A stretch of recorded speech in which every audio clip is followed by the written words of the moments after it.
बोलो शंकर भगवान की जय, पार्वती मैया की जय।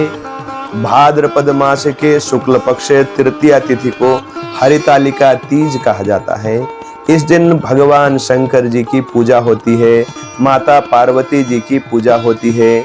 इसलिए भगवान शंकर और पार्वती जी की पूजा और उनके व्रत कथा को आज हम सुनने वाले हैं। सभी आप लोग जितने भी भगवान की कथा को सुनने वाले हैं वो सर्वप्रथम भगवान जी की पूजा करें। पूजन कम से कम 5 विधियों से करना पंचोपचार कहा जाता है। जैसे तिलक लगाना, कुमकुम चढ़ा देना एक हो गया, अक्षत चढ़ाना, चावल का टीका लगा देना 2 हो गया, उसके बाद धूप दिखाना 3 हो गया, दीपक से उनको आरती उतारना 4 हो गया और नैवेद्य चढ़ाना 5 हो गया। ऐसे पंच उपचार से कम भगवान जी की पूजा करने के पश्चात निर्मल भाव से हाथ में पुष्प लेकर भगवान की कथा का श्रवण करें। भगवान की कथा इस प्रकार से है। एक दिन देवादिदेव महादेव भगवान शंकर जी कैलाश में आनंद पूर्वक माता पार्वती के संग विराजमान थे। माता पार्वती भगवान शंकर जी के उस दिव्य भव्य स्वरूप को देखकर इस समस्त गृहस्थ आश्रम को, अपने परिवार को, सुरम्य कैलाश के इस वातावरण को देख कर अपने आप गदगद हो रही थी, अपने को धन्य मान रही थी। और इसी धन्यता के भाव के साथ माता पार्वती ने भगवान शंकर जी से प्रश्न किया, हे देवादिदेव महादेव, मेरा कौन सा तप, कौन सा व्रत, कौन सा पुण्य का प्रभाव है जो आज मैं भगवान भूत भावन भोलेनाथ की पत्नी बनकर आई, अर्धांगिनी बनकर आई। आज मेरा दाम्पत्य जीवन कितना सुखमय है। ऐसा सुखमय जीवन प्राप्त करने के लिए मैंने कौन सा तप किया था। इस प्रश्न को सुनकर भगवान उत्तर देते हुए कहते हैं, सुनो पार्वती, पूर्व जन्म में आप दक्ष प्रजापति की पुत्री सती हुआ करती थी। सती स्वरूप में जब आप थी उस समय में आपने अपने शरीर को दक्ष प्रजापति के द्वारा उत्पन्न शरीर है ऐसा मानकर दक्ष प्रजापति से आपका घृणा होने के कारण योगाग्नि से भस्म करके उस समय में आपने कहा था, मैं भगवान शंकर जी से बहुत प्रेम करती हूँ, अगला जन्म मिले तो भगवान शंकर जी ही मेरे पति बने। इस भाव से आपने शरीर को त्यागा था और उसके पश्चात आप भगवान पर्वतराज हिमालय के यहाँ पुत्र के रूप में प्रकट हो गए। इसलिए आप पर्वत की पुत्री हैं, इसलिए आपका नाम पार्वती है। पर्वतराज पुत्री, हिमालय की पुत्री पार्वती के रूप में जब आप आई, बाल्यकाल से ही आपको पूर्व जन्म के संस्कार के कारण अपने पति महादेव के प्रति परम प्रीति थी। बाल्यकाल से ही मन में आपने ठान लिया था, पति मिले तो महादेव मिले, नहीं तो कोई नहीं।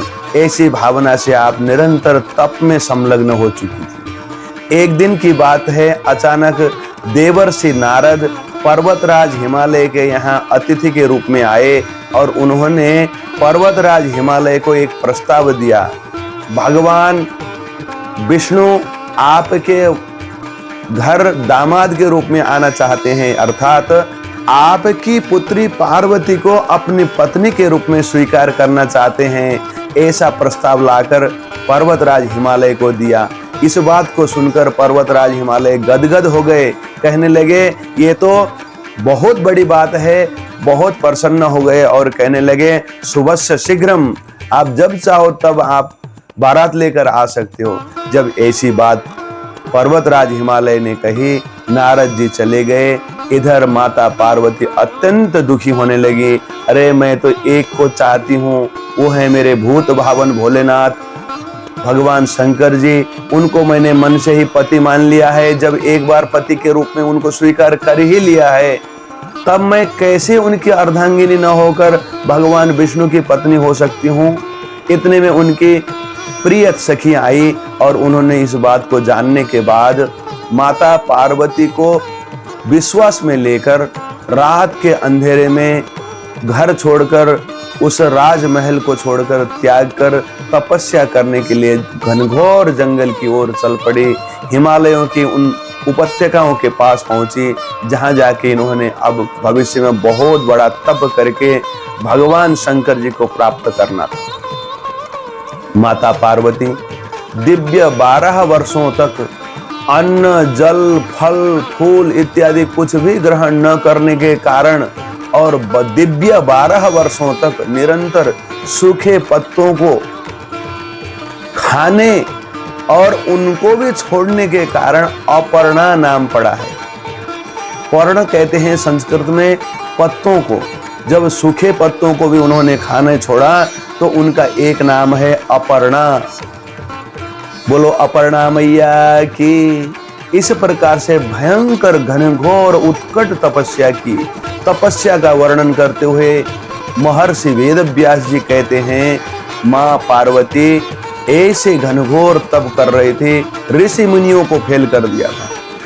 ठंडी के उन शीत ऋतुओं के महीनों में अत्यंत उत्कट ठंडी में चारों ओर बर्फ ही बर्फ से ढका हुआ है और हड्डी को कपा देने वाली ठंडी है। ऐसी ठंडी में वो जल के अंदर प्रवेश करके तप कर रही है। गर्मी के दिनों में उत्कट गर्मी है, जेठ की दोपहरी है, ऐसे सूरज अग्नि उगल रहे हैं। ऐसी अवस्था में वो चारों ओर से 4 कोनों में अग्नि जलाकर 5वां सूरज ऊपर से अग्नि के रूप में सिर में धारण करके पंचाग्नि तप कर रही है।